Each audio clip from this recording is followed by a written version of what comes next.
또 오늘은 우리 재림교회 정체성을 찾아서 재림교회 5대 진리에 대해서 함께 살펴보는 시간을 갖도록 하겠습니다.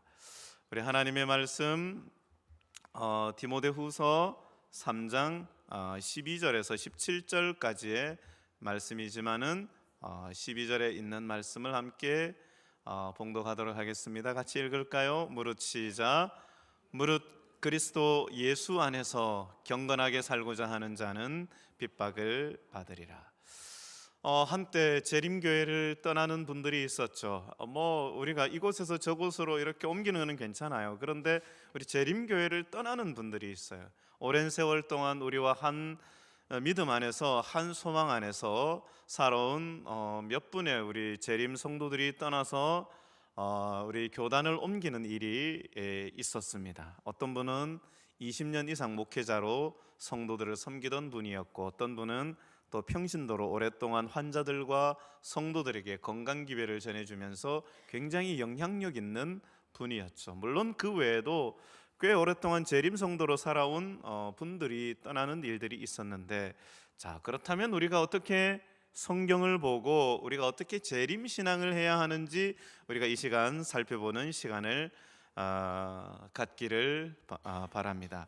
자, 성경에 보니까 무릇 그리스도 예수 안에서 경건하게 살고자 하는 자는 핍박을 받으리라고 했어요.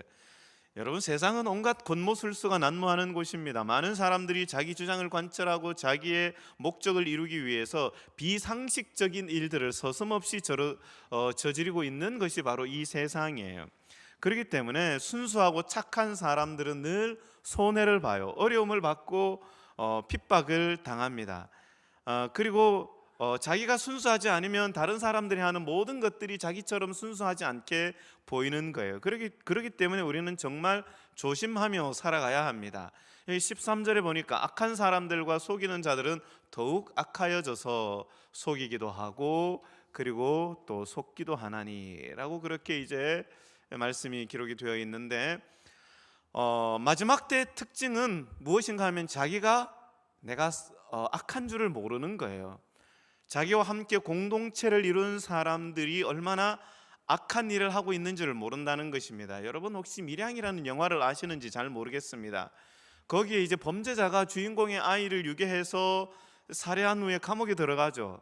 그런데 이제 주인공이 정말 그 아이를 잃고 난 다음에 죽을 힘을 다해서 범죄자를 용서하기 위해서 기도하고 또 기도해서 그 범죄자를 용서하기 위해서 감옥에 가는데, 그래서 그 범죄자를 면담을 합니다. 내가 당신을 용서해 드리겠습니다 라고 이야기를 하려고. 그런데 그렇게 이야기하기도 전에 그 범죄자가 어떻게 이야기해요? 하나님이 자신을 용서해 주셨기 때문에 당신의 용서는 나에게 필요가 없다라고 이야기를 합니다. 죽을 힘을 다해서 기도하면서 범죄자를 용서해 주러 간 주인공이 거기에서 주저앉아서 오열을 하죠. 하나님이 살아계시냐고 묻습니다. 용서는 하나님 앞에 가기 전에 당사자에게 가야 되는 거예요. 당사자에게. 다른 사람들에게 이야기하는 것은 나 참여했어, 나 이런 사람이야 라고 그렇게 하는 거는 그 위선이에요. 위선. 당사자에게 가서 다른 사람에게 이야기할 필요 없어요. 당사자에게 가서 내가 정말 미안합니다, 죄송합니다, 그렇게 용서를 받아야 하는 거예요. 근데 사람이 얼마나 악해질 수 있는지, 사람이 얼마나 거짓과 위선을 가지며 살아갈 수 있는지 우리는 종교라는 이름으로 그렇게 살아갈 수 있다는 사실을 우리가 기억해야 돼요. 저도 그렇고 여러분들도 그렇고 다 마찬가지입니다.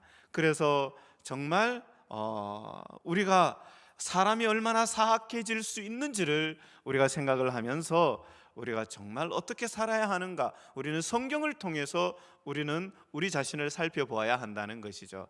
자, 그렇기 때문에 디모데후서 3장 12절에서 17절까지 보면은 모든 성경은 하나님의 감동으로 된 것으로 교훈과 책망과 바르게 함과 의로 교육하기에, 하나님의 말씀을 통하여 우리가 바르게 살고 우리가 교육을 받고 우리가 교훈을 얻고 책망을 받는 것입니다. 그렇게 할 때에 17절에 보면 하나님의 사람으로 온전케 되는 거예요. 그리고 우리가 모든 선한 일을 행하기에 온전케 되는 거예요. 그래서 우리가 바르게 살아가는 거예요. 바른 모습으로, 선한 모습으로 그렇게 살아가는 것입니다. 그렇게 살아가는 방법이 무엇인가 하면은 바로 하나님의 말씀으로 우리가 새로워지는 거예요. 하나님의 말씀으로 우리가 새롭게 되는 것입니다. 그렇기 때문에 우리는 연초에 우리가 하나님의 말씀을 이제 아마 성경을 통독하시는 분들이 아마 많이 계실 거라고 생각을 합니다. 이 하나님의 말씀을 자세히 살펴보면서 이 하나님의 말씀이 우리가 다른 사람들에게 적용하기 위해서 하나님의 말씀을 보는 것이 아니고 나에게 적용시키기 위해서 오늘 하나님께서 나에게 어떤 말씀을 주시는가, 오늘 하나님께서 나에게 어떤 삶을 살아가라고 이 말씀을 주시는가를 우리가 살펴봐야 한다는 것입니다.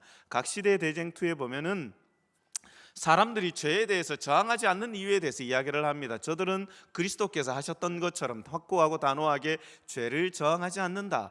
그들은 죄가 어느 정도로 악하고 가증한 것임을 알지 못하기 때문에 사단의 세력에 대해서 눈이 멀어 있다. 죄가 무엇인지 모르는 거예요, 사람들이. 그래서 죄가 얼마나 악하고 가증한지를 모르기 때문에 그냥 우리는 거짓말을 밥 먹듯이 합니다. 거짓말을 하는 사람들은 자기가 거짓말을 하는 줄도 몰라요. 그리고 사단의 특성과 사단의 세력에 대해서 눈이 멀어 있다고 했는데 사단의 특징이 어떤 것인지 모릅니다. 사단이 지금 나를 어떻게 그렇게 기만하고 있는지를 모르는 거예요. 이 사단의 특징은 교만이고 선동이고 거짓 증거이고 아주 교묘합니다. 그렇기 때문에 사람들이 눈치를 챌 수가 없어요. 그래서 각 시대 대쟁투에 보면은 그들은 사단과 그 사업에 대해서 별로 적의를 가지고 있지 않다. 사단이 막 이렇게 뭔가를 하고 있는데도 그것이 사단이 하는 줄을 모르니까 그냥 그렇게 하는 거예요. 그냥 별로 거부감이 없어요. 거부감이. 그래서 사람들은 자기가 하는 말과 행동이 사단적이라는 것을 모를 때가 많이 있습니다. 내가 하는 말과 행동과 판단이 정의롭다고 생각해요. 그래서 자기가 자기 자신을 속이는 거예요. 그렇기 때문에 내가 하는 방식이 사단적인 방법일지라도 그것을 별로 바꿀 마음이 없어요. 여러분들 가만히 한번 생각해 보시기 바랍니다. 한번 잘 들어보시기 바랍니다. 사람이 하나님의 방법을 더 좋아할까요? 아니면 사단의 방법을 더 좋아할까요? 이렇게 물으면 여러분들 모두는 하나님의 방법을 더 좋아할 거라고 그렇게 이야기를 합니다. 자, 그런데 사람들은 사단의 방법을 더 좋아해요. 여러분 어느 것에 쏠깃하는지 한번 들어보시기 바랍니다. 어떤 사람을 막 칭찬하는 이야기를 해요. 그러면 거기에 이렇게 확 쏠립니까? 와, 그래, 그 사람은 칭찬받을 만해. 근데 이제 어떤 사람이 어떤 사람에 대해서 묘하게 이렇게 깎아내리는 말을 하는데 우리는 그 말에 어떻게 더 쏠깃해요? 여러분 사람은 대부분 비평적인 말에 그냥 쏠깃해요, 사람이. 그리고 사람들은 자기가 사단이 되기 때문에 사단의 방식을 바꿀 필요가 없어요. 그렇기 때문에 자기가 사단적인 방법을 취하고 있다고 생각하지도 않습니다. 자기가 하는 모든 것들이 다 정당한 방법이고 이유가 있다고 생각을 합니다. 그런데 조금만 객관적으로 판단해 보면 누구나 알 수 있는데 거기에 속해 있으면은 전혀 알 수가 없어요. 그렇기 때문에 똑같이 그 일을 상대방이 나에게 한다면은 정말 나는 길길이 화를 내고 막 그렇게 분이 차서 못 견딜 거예요. 그런데 내가 하면 정당한 거예요. 내가 하면 지혜로운 것이고 내가 하면 똑똑한 것입니다.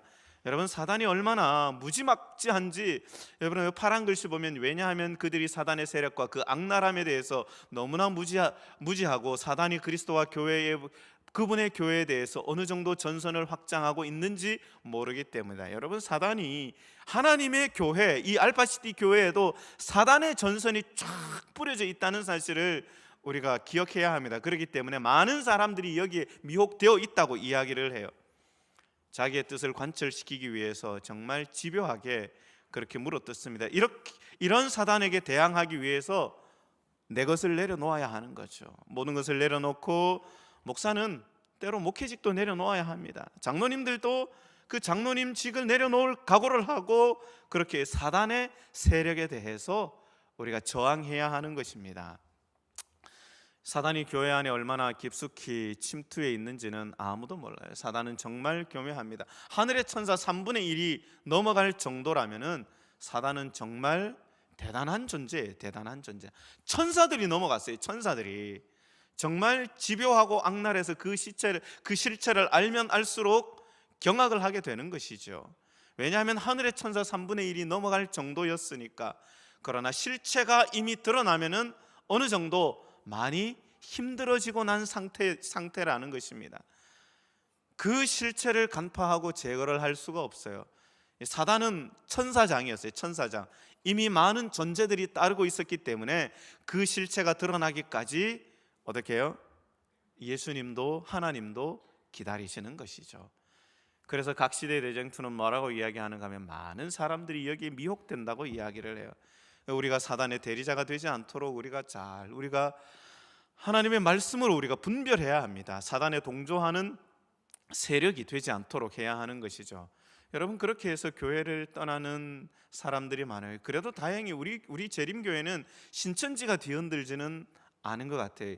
간헐적으로 한 몇몇 사람들은 거기에 휩쓸린 사람들이 있지만은 교회적으로 뭐 신천지에 흔들리거나 막 그렇게 한 교회들은 제가 이야기를 못 들어봤어요. 그냥 한두 명 이렇게 간헐적으로 들은 적은 있지만은, 그러나 이제 한 15년, 20년 전에 우리나라에 호남합회, 충청합회를 중심으로 해서 소그룹으로 10명, 20명 이렇게 모여가지고 미국에서 강기정이라는 분이 이제 한국에 와서 이제 뭘 가르쳤는가 하면 삼위일체를 부정하는 그런 어떤 내용을 가르쳤어요. 그 이설이죠, 이설.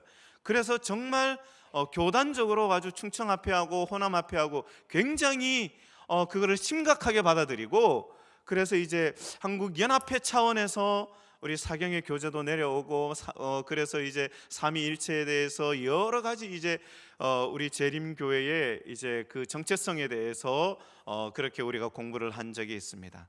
자, 그렇기 때문에 우리는 재림교회가 무엇인지, 재림교회의 정체성이 무엇인지를 우리가 정확하게 이해하고 알고 있어야 한다는 사실을 기억하면 좋겠습니다. 그 첫 번째로 1844년이 가지는 예언적 의미라고 제가 기록을 했죠, 그죠? 자, 1844년 2300주야, 다니엘 8장 14절에 나오는 2300주야의 재림교회 예언 해석이 틀렸다거나 아니면 못마땅하거나 아니면 더 확실하고 더 좋은 이 해석이 있다고 하시는 분들은 뭐 충분히 소명할 기회를 드립니다. 그러나 그에 관한 해석들이 많이 나와 있지만은 하나도 성경 전체의 역사적 흐름과 맞지 않아요. 그래서 이제 2300주야를 BC 457년부터 그리고 AD 1844년까지 기간으로 해석하는 재림교회의 성경 해석은 성경과 가장 조화되는 해석이라는 사실을 우리가 기억을 하면 좋겠습니다. 그리고 그래서 예언의 신이나 또 이렇게 성경에도 보면은 자세하게 보면은 이런 내용들이 얼마나 많이 나와 있는지 몰라요. 그래서 각 시대 대쟁투에 보면은 2300주야는 BC 457년 가을에 효력이 나타난 페르시아 왕 아닥사스다의 예루살렘 중건 명령으로 시작되었다. 그것을 기점으로 계산하면 다니엘 9장 25절에서 27절에 예언된 모든 사건들의 설명은 완전히 들어맞는다. 이 화이트 부인이 이렇게 강하게 표현한 말들이 그렇게 많지 않아요. 완전하게 들어맞는다. 이 화이트 부인이 어떤 특별한 메시지를 전할 때에 최상급의 표현을 씁니다.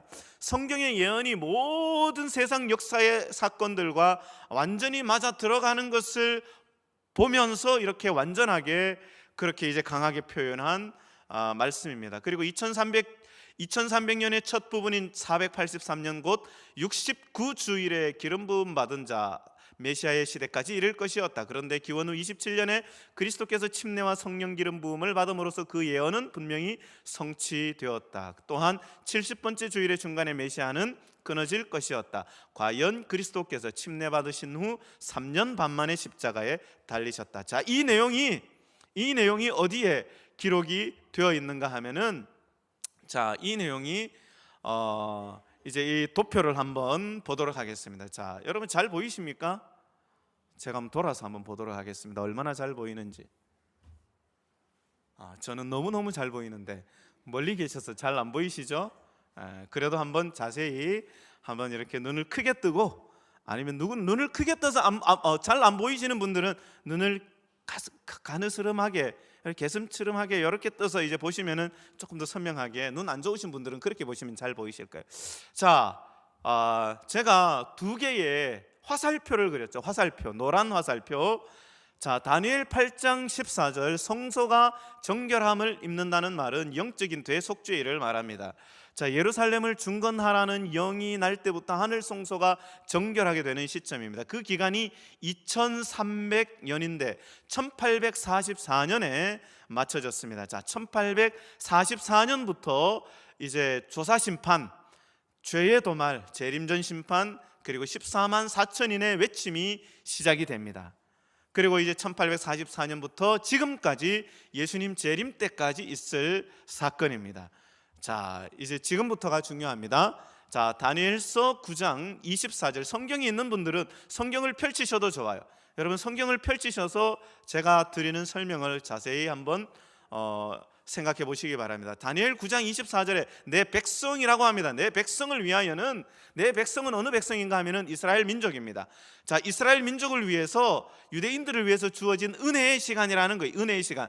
자, 은혜의 시간은 71회로 정했다라고 그렇게 이야기합니다. 자, 그러면은 이제 밑으로 되어 있는 저의 왼쪽, 여러분들 오른쪽 밑에 보면은 노란 화살표가 밑으로 되어 있죠. 자, 밑으로 되어 있는 화살표를 보면은 이제 그 기산점이 BC 457년 가을이라고 되어 있습니다. 자, BC 457년 가을, 그 기산점부터 71회면은 제가 이제 그 위에 이제 화살표에 보면은 70주 곱하기 7 해서 490 이렇게 제가 기록을 해놨죠. 자, 490년이 지난 해에는 어떤 일이 있는가? 어떤 일이 있는가?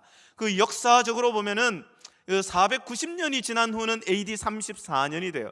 자, 반대 화살표가 밑에 있죠. 반대 화살표, 스데반의 순교가 AD 34년 가을에 있습니다. 자, 스데반의 순교를 통해서 이제는 모든 이스라엘에게 주어졌던 은혜의 기간이 끝이 났다는 것입니다. 자, 다니엘 9장 24절에 있는 말씀입니다. 자, 그리고 이제 다시 다니엘 9장 25절에 무슨 말씀이 있는가 하면은 예루살렘을 중건하라는 영이 날 때부터 기름 부음 받은 자 곧 왕이 일어날 때까지라고 그렇게 기록을 하고 있습니다. 자, 기름 부은 자, 기름 부음을 받은 자, 왕이 일어날 때까지는 어떤 일이 있는가 하면은 바로 이런 일이 있어요. 자, 7일에 다니엘 9장 25절에 보면은 7일에와 62일에가 지날 것이라고 그렇게 성경이 기록하고 있습니다.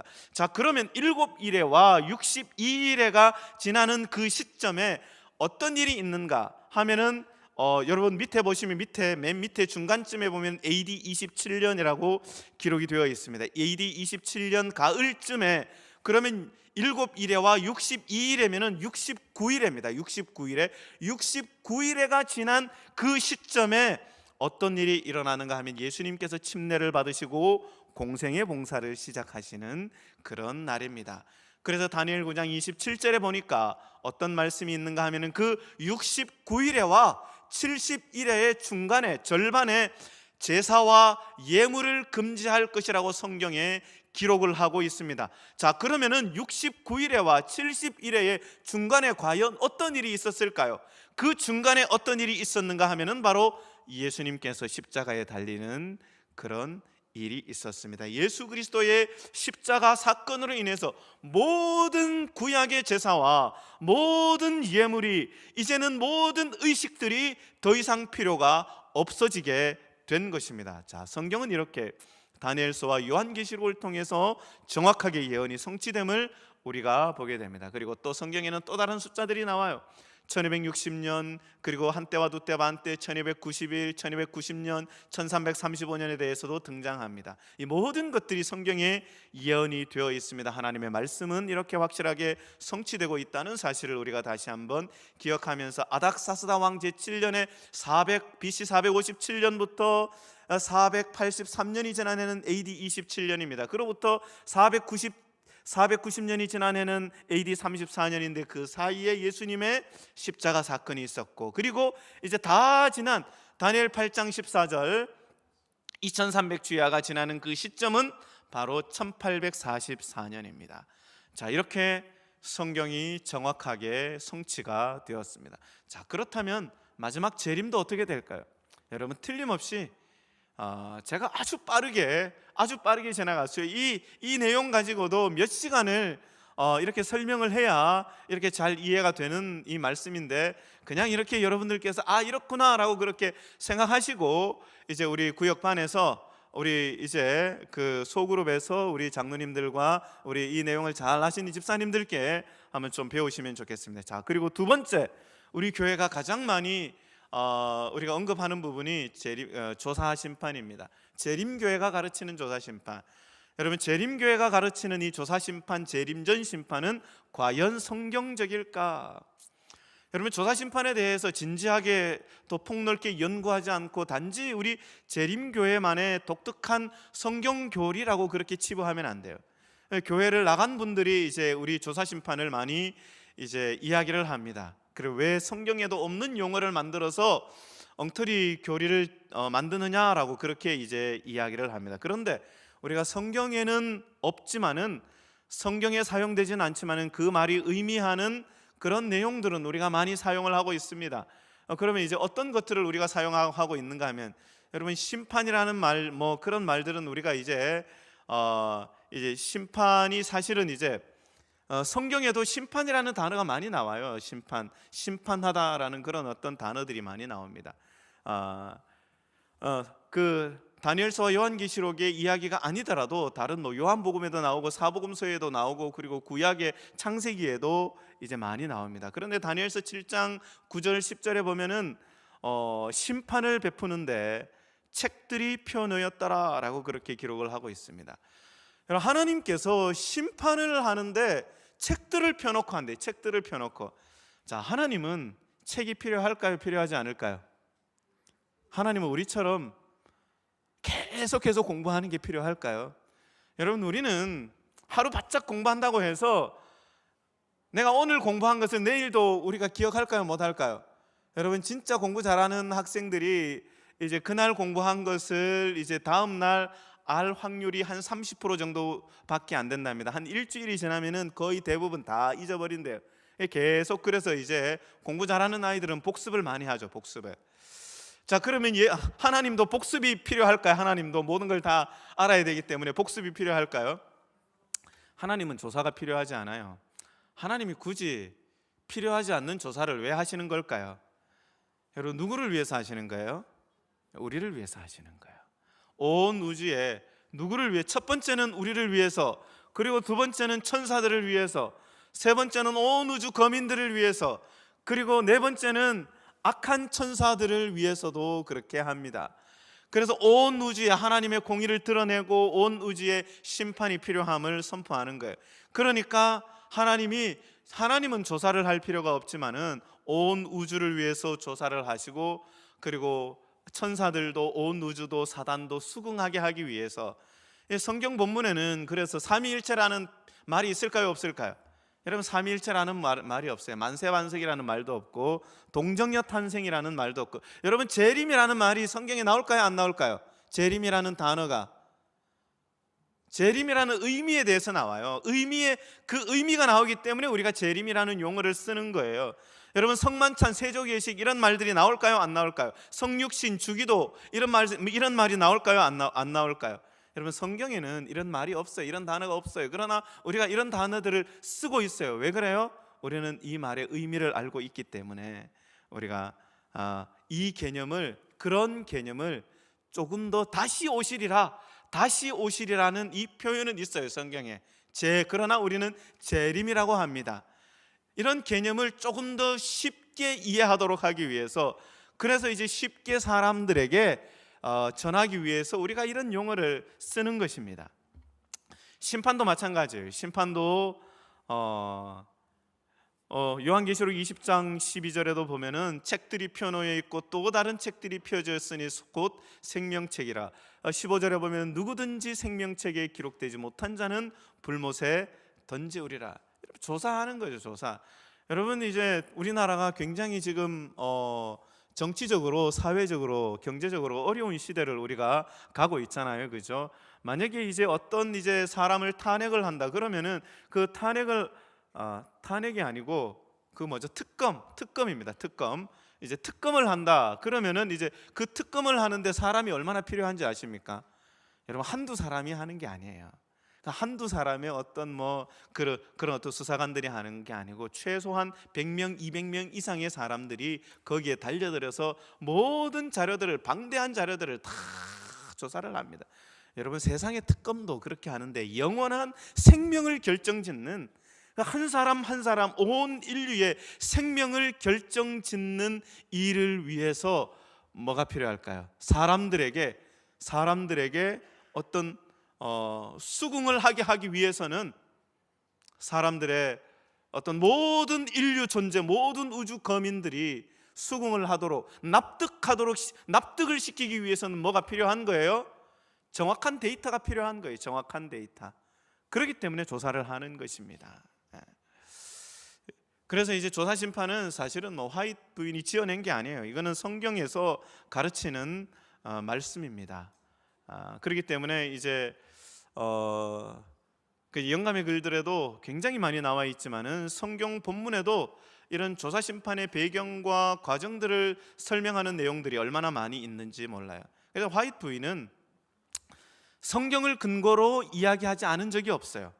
성경에서 벗어난 것을 지지하거나 장려한 적이 없습니다. 항상 화이트 부인은 성경을 높이 지켜들었고 성경을 가장 높은 권위의 근거로 삼았다는 사실을 우리가 성경을 통해서 알 수 있습니다.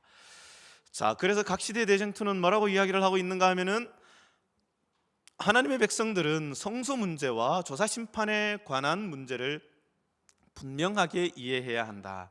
여러분, 이것은 성소 문제와 조사 심판의 문제를 우리가 분명하게 이해하게 될 때에 우리는 우리 재림교회의 정체성에 대해서 우리가 흔들리지 않고 우리가 믿음을 해 나갈 수 있다는 사실을 우리가 기억하면 좋겠습니다. 이 조사 심판에 대해서 책들이 나와 있어요.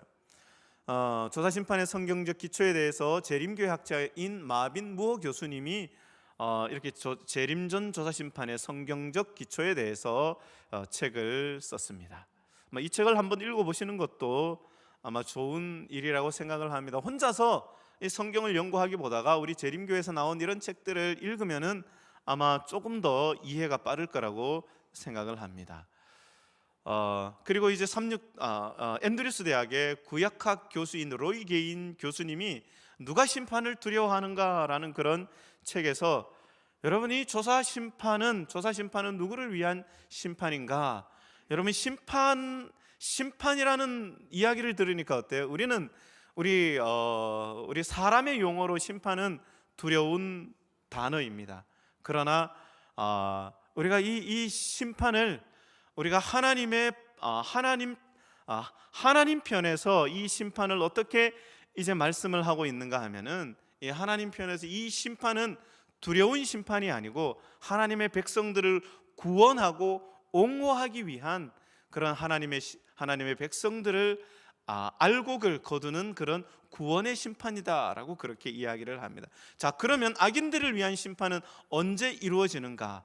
악인들을 위한 심판은 천년기 때에 우리가 하늘에서 왜 그 사람이 정말 하늘에 올 사람인데, 이 사람은 하늘에 올 사람인데 왜 하늘에 못 왔는지, 그리고 나폴레옹이나 이런 히틀러나 이런 사람들은 왜 이렇게 악을 많이 저질렀는지, 그런 내용들을 어떻게 우리가 하늘에서 천년 동안 다 조사하고 다 살펴보게 될 것입니다. 그랬을 때 우리는 거기에서 모든 것들을 다 수긍하게 될 것입니다. 그러나 지금 이루어지는 이 심판은 하나님께서 하나님의 백성들을 구원하기 위한 공의의 심판이라는 사실을 우리가 기억하면 좋겠습니다. 그리고 세 번째, 화이트는 영감을 받은 선지자인가? 화이트 부인을 영감받은 선지자가 아니다라고 그렇게 이제 말하는 사람들이 많이 있습니다. 그래서 이제 교회 안에 있을 때는 예언의 신을 잘 인용하지만은 이제 교회를 떠난 사람들이 이제 화이트를 엉터리 선지자라고 그렇게 이야기하는 분들이 있죠. 이제 그 대표적인 분들이 이제 두 분이 있는데, 이제 근데 우리가 이제 사실 이제 이렇게 생각하면은 조금 쉬울 것 같아요. 어떤 옆에 있는 어떤 한 사람이 자신이 계시를 받았다고, 어떤 장로님이나 우리 교회 집사님이 내가 하나님의 계시를 받았어라고 그렇게 이제 하고 이제 막 그렇게 이제 이야기를 하고 다닌다면은, 그러면 뭐가 필요해요? 검증하는 절차가 필요한 거죠. 검증하는 절차가. 그래서 검증하는 정말 수많은 검증 방법이 있을 것입니다. 자, 그런 어떤 검증 방법을 다 거쳐서 이제 화이트 부인을 우리는 선지자라고 그렇게 우리가 믿고 있습니다. 그리고 이제 이 사도직에 위협을 받았던 사람이 있어요. 그 사람이 누군가 하면 사도 바울입니다. 바울 서신을 보면은 바울 서신이 계속해서 자기 자신에 대해서 이야기를 하는데 뭐라고 이야기를 하는가 하면 자기 자신이 사도라고 이야기를 합니다. 그래서 사도라고 이야기하는 장면이 계속해서 나와요. 왜냐하면 바울은 사도직에 대해서 굉장히 공격을 많이 받은 사람이에요. 자신이 하나님의 사도로 세워졌지만 사람들은 바울을 사도로 생각하지 않았어요. 그렇기 때문에 가는 곳마다 바울은 사도라고 이야기하지만 다른 사람들은 바울을 사도로 생각하거나 여기지 않아요. 예수님의 12제자들조차도 사도 바울을 사도로 여기는 일에 깨림칙하게 생각을 합니다. 그래서 사도 바울은 그 시대에 정말 외로운 신앙을 한 사람 중에 하나입니다. 자, 그렇게 이제 엘렌 화이트는 2000번의 계시를 받고 10,000쪽의 원고를 저술을 한 사람이었습니다. 여러분, 이것은 하늘의 특별한 도움 없이는 초등학교도 제대로 못 나온 사람이, 초등학교 2, 3학년밖에 제대로 못한 사람이 이렇게 이제 10,000페이지의 원고를 기록한다는 것은 이것은 가히 상상할 수 없는 일이에요. 그런데 그 책들이 어떤 책들인가 하면은 역사, 의료, 교육, 신앙, 가정, 건강, 신학, 그 모든 것에 인간의 모든 학문을 다 총망라해서 그 모든 학문들을 다 저술했다는 것입니다. 여러분, 이것은 사람이 한 일이 아니죠. 사람이 한 일이 초인적인 어떤 능력, 도움이 없이는 불가능한 일인 것입니다.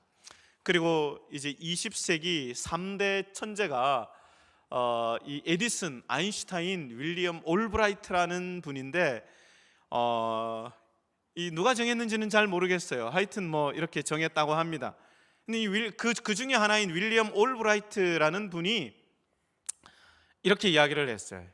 윌리엄 올브라이트라는 분이 이제 이 윌리엄 올브라이트라는 분은 25개의 박사 학위가 있대요. 이분에게 박사 학위를 주는 것은 이분이 영예롭게 되는 게 아니고 그분에게 박사 학위를 주는 학교가 영광이라고 합니다. 그래서 너도 나도 서로 이분에게 박사 학위를 주려고 그렇게 노력을 했다는 것이죠. 자, 이분이 이제 성경과 고대 근동학에 관해서 논문을 800편을 기록을 했는데, 자, 이분이 이제 어떻게 이야기를 했는가 하면은, 자, 이분의 제자 중에서 한 분이 이제 앤드루스 대학에 이제 미첼 존스라는 분인데, 이 미첼 존스라는 분의 아들이 앤드루스 대학 그 워렌 존스라고 합니다. 앤드루스 대학에. 그래서 이제 이분이 이제 아버지의 이야기를 들었대요. 아버지가 올브라이트에게 대쟁투 총서 5권, 교회 증언 9권, 정로의 계단, 그리고 실물교훈 20권을 선물을 하면서, 교수님, 저는 재림교인입니다. 저희 교회는 선지자가 있습니다.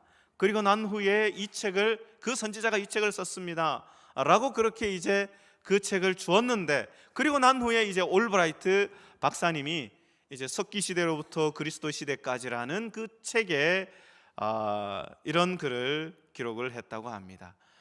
올브라이트가 이제 세계의 선지자로 꼽은 5명의 선지자가 있는데, 그 중에 한 사람을 이제 엘렌 화이트로 기록을 했다는 것이죠. 올브라이트라는 대학자가 보기에도 엘렌 화이트의 책을 보니까 이거는 비범한 책이 아니다, 이거는 정말 하나님이 계시해 주지 않으면은 안 되는 책이다라고 그렇게 이제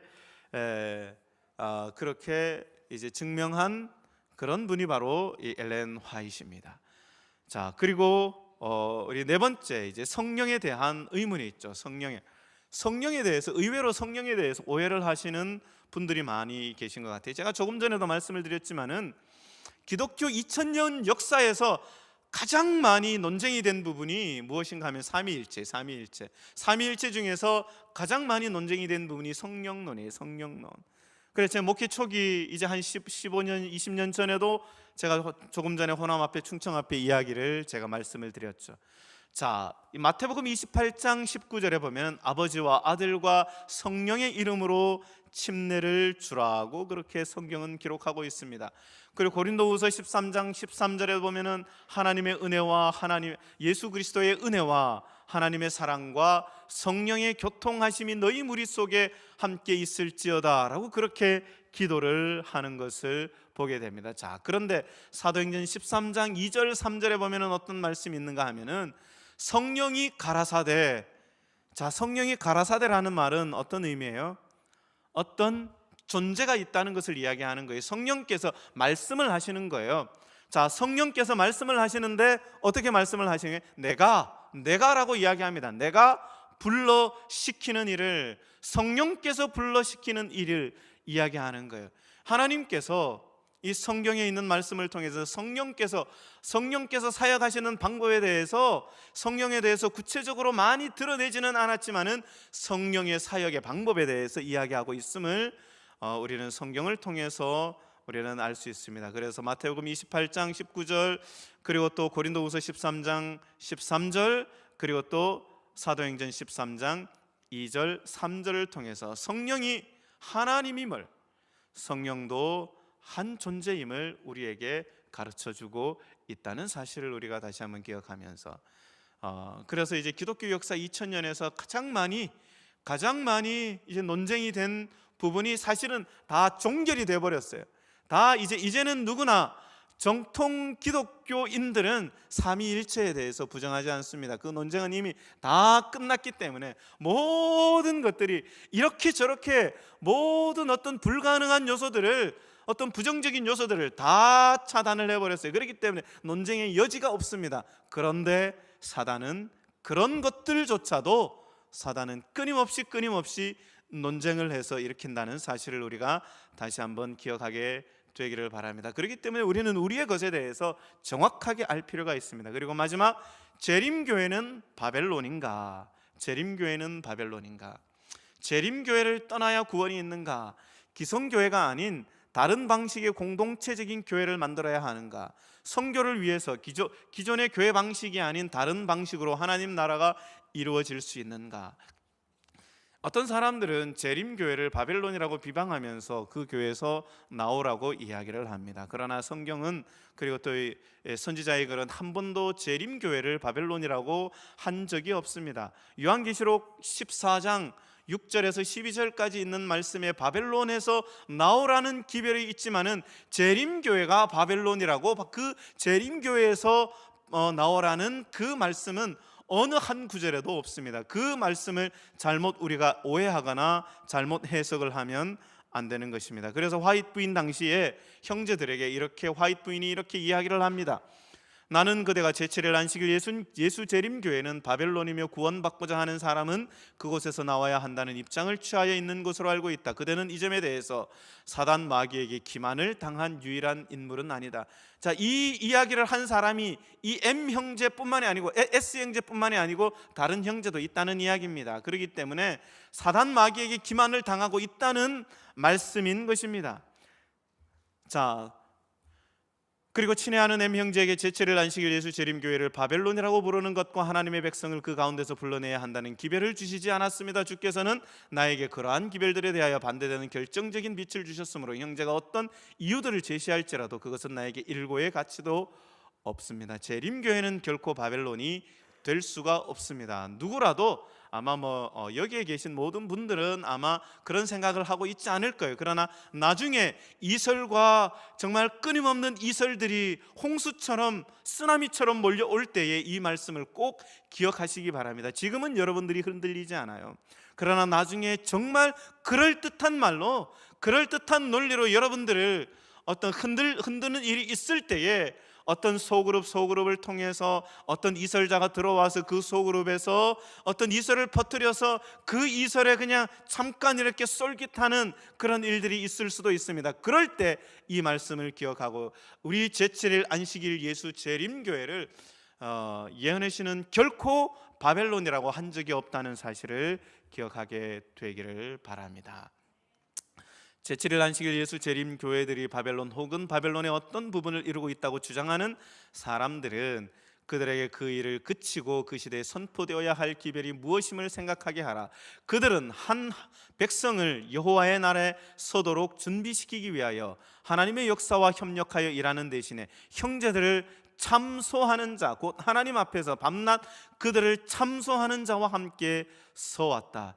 여러분, 참소라는 말이 어떤 의미인지 아십니까? 비방하고 중상하고 욕하고 거짓으로 비난한다는 그런 뜻이 있습니다.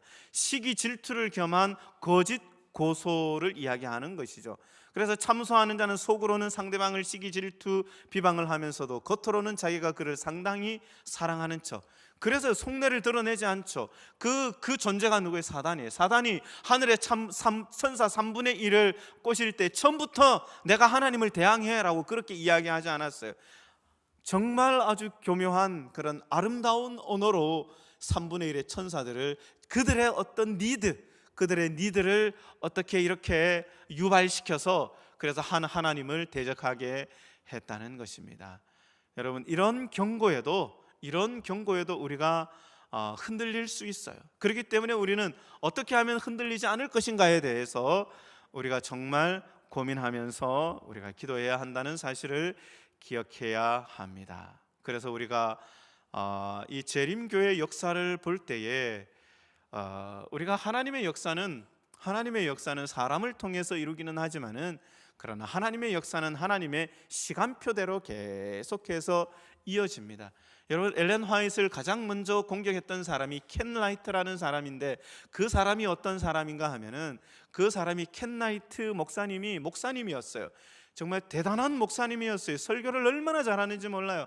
대중 강사이기도 하고 정말 아주 똑똑하고 정말 그 당시에 대총회장 감이라고 그렇게 이야기를 했던 사람이에요. 그런데 가만히 보니까 우리 재림교회가 그때는 초창기였어요. 초창기인데 우리 재림교회가 자기를 담을 그릇이 못 된다고 생각을 했어요. 자기는 유명해지고 싶고 자기는 더 크게 전 세계적으로 활동을 하고 싶은데 우리 재림교회는 그만 자기를 담을 그릇이 못 된다고 생각을 해서 재림교회를 나가게 됩니다. 그러면서 재림교회를 공격하기 시작을 해요. 재림교회 역사를 보면은 정말 그렇게 큰 존재들이 무너지고 또 그들이 사라지는 모습을 보게 됩니다. 여러분들이 아시는 켈록 박사, 여러분 콤프라이트 많이 드시잖아요, 그죠? 그 이야기 많이 들으셨죠? 켈록의 형제에게서 나온 그 켈로그 콤프라이트, 그 켈록 의사였죠. 이 의사는 그 당시에 대총회보다가 어떤 영향력이 더 큰 사람이 이제 대총회가 막 만들어지기 시작했기 때문에 그런 사람이 어떻게 해요? 그런 사람이 많은 사람들이 그랬어요. 많은 사람들이 우리 켈록 의사만 있으면은 우리는 정말 모든 것이 다 된다라고 생각했는데 그분이 그냥 쓰러진 거예요. 그분이 교단과 등을 지고 교단을 나가게 되면서 많은 사람들이 염려하고 우려했지만은 그러나 하나님의 교회는 흔들리지 않았어요. 하나님의 교회는 계속해서 그렇게 이제 승승장구하게 된 것입니다. 우리 한국의 우리 신계훈 목사님, 아마 우리 연세 많은 분들은 아마 아시지만은 젊은 분들은 잘 모를 거예요. 이분이 돌아가셨을 때 저도 정말 마음속에 정말 하늘이 무너지는 그런 느낌이었어요. 와, 저는 이제 이분에게 다니엘서와 요한계시록을 배웠는데 이분이 이제 그 다음 해에 시편을 가르칠 차례였거든요. 저는 시편을 이분에게서 너무너무 배우고 싶었어요. 근데 이분이 편찮으셔서 돌아가셨어요. 시편을 배울 기회가 없었어요. 너무너무 큰 충격이었어요. 한국 재림교회가 큰 충격이었죠. 그러나 시간이 지나면서 모든 것이 다 극복이 되었습니다. 제가 목회 초기에 그 교회 60%를 차지하셨던 집사님이 계셨어요. 제가 그렇게 60%라고 말하는 게 아니고 전임 목사님이 저에게 그렇게 말씀을 해주셨어요. 그래서 저는 그분이 어떤 분인지 잘 모릅니다. 그런데 어떤 이유로 그분이 부임한 지 한 달도 안 되어서 5월에 서울로 이사를 가신다고 하셨어요. 제가 목회 초년 때 얼마나 낙심을 많이 했는지 말이에요.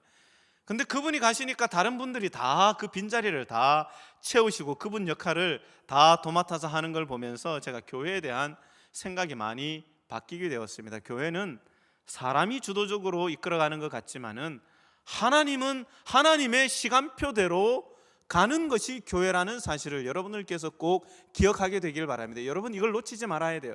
하나님은 사람을 사용하시지만은 그러나 그 사람이 적합하지 않으면 언제든지 하나님은 그 촛대를 다른 곳으로 옮기셔서 그 사람이 아니라 하나님의 계획대로 하나님의 시간표는 항상 진행이 되는데 그 사람이 누구인가가 하나님에게는 물론 중요하기도 하지만은 그러나 그렇게 중요하지 않아요. 그것이 중요한 것은 우리가 중요한 것입니다. 내가 하나님의 편에 있는가? 내가 하나님의 사람인가? 내가 하나님의 쓰여지는 합당한 그릇인가? 그것이 더 중요하다는 사실을 우리가 기억하면 좋겠습니다. 그렇기 때문에 우리가 너무 앞서거나 너무 뒤서거나 너무 사람이 인위적으로 조작하거나 그리고 너무 이렇게 사람이 작당을 하면 안 돼요. 여러분, 하나님이 일하실 공간을 항상 하나님이 일하실 여지를 둬야 한다는 사실을 우리가 기억하면 좋겠습니다. 그래서 이 재림교회는 사랑이 없다거나 율법주의라거나 그리고 안식일을 지킴으로 구원을 얻는다거나 그렇게 우리가 그렇게 믿지도 않고 그렇게 가르치지도 않는데 이제 그렇게 이야기를 많이 하죠, 그죠? 그래서 안식일을 지키는 것은 우리가 하나님께 구원을 받았기 때문에 우리가 그 감사의 그 마음으로 우리가 자녀들이 부모님께 선물을 하는 이유가 뭐예요? 부모님들이 억지로 막 이렇게 너 명품백 하나 사와, 그리고 이제 명절 때마다 용돈 얼마씩 가지고 와, 이렇게 하시는 부모님들이 혹 계실진 잘 모르겠습니다만은 그러나 정상적인 부모님이라면 그렇게 하시지 않죠. 그런데 그럼에도 불구하고 자녀들이 과일도 사가고 이렇게 필요한 것들을 그렇게 사드리는 이유가 뭐예요? 감사와 사랑이 있기 때문에 우리가 안식일을 지키는 이유도 다 그런 은혜로 되는 것이라는 사실을 우리가 기억하면서, 여러분, 한 신학자가 교회를 떠나는 사람들에게 이렇게 말씀을 하셨죠. 자기가 전에 마시던 우물에 침을 뱉지 말라고 했습니다. 사람들은 자기가 하는 일의 정당성을 갖기 위해서 과거를 비난하고 과거를 부정하는 일들을 많이 합니다. 그러나 사람들이 다 알아요. 여러분, 우리 재림교회는 부족한 교회입니다. 부족한 사람들이 모이고, 우리 알파시티 교회도 마찬가지예요. 부족한 모습으로 시작한 교회입니다. 완벽하지 않아요. 하나님의 교회는 항상 완벽하다고 이야기하지 않았어요. 자기 자신을 보면 알잖아요. 나 같은 사람들이 다 와 있는데, 그러면 나를 보면 완벽하지 않은데 상대방을 보면서 완벽해야 한다고 그렇게 생각하는 사람은 그것은 맞지 않는 거예요. 내가 나를 봐도 어떻게 해요? 부족해요. 완벽하지 않아요. 성품적으로도 못하고 가끔씩 이렇게 막 울퉁불퉁하게 튀어나오는 것들도 많이 있고, 그러나 하나님이 천사를 통해서 복음을 전하는 일을 계획했다면 금방 그 일이 맞춰졌을 것입니다. 그러나 부족한 우리들을 위해서 이 복음 사업을 맡기신 이유가 있어요. 우리의 구원을 위해서 우리가 복음을 전할 때에 우리의 품성이 다듬어지고 우리의 삶이 하늘 가는 삶으로 바뀌어지기 때문에 우리는 이렇게 울퉁불퉁하지만은 이렇게 부딪히고 이렇게 깎이면서 어떻게 해요? 하늘 가는 모습으로 만들어지도록 이 교회를 하나님께서 세우셨다는 사실을 우리가 기억하게 되기를 바랍니다. 그렇기 때문에 하나님이 세우신 교회는 절대로 무너지지 않습니다. 사람만 무너질 뿐입니다. 저와 여러분들이 하나님의 편에 있는가, 하나님이 우리 편에 있는가가 아니고, 여러분, 축구 시합을 할 때에 이쪽 감독도 저쪽 감독도 다 하나님을 믿는 사람, 다 기도를 해요. 누가 이겨야 돼요? 누가 이기면 좋아요. 다 자기가 이기게 해달라고 기도할 거 아니에요, 그죠? 여러분, 하나님이 그들의 편이 아니고 우리가 하나님의 편에 있는가, 우리가 하나님의 말씀에 순종하고 있는가, 우리가 하나님의 방식대로 살아가고 있는가, 우리가 하늘을 바라보며 한 걸음 한 걸음 우리 비록 내가 지금은 모나고 거친 돌이지만은 내가 조금씩 깎여가고 있는가, 그것이 중요하다는 사실을 우리가 다시 한번 기억하는 우리 믿음의 성도들 되기를 바라면서 오늘 말씀을 줄입니다.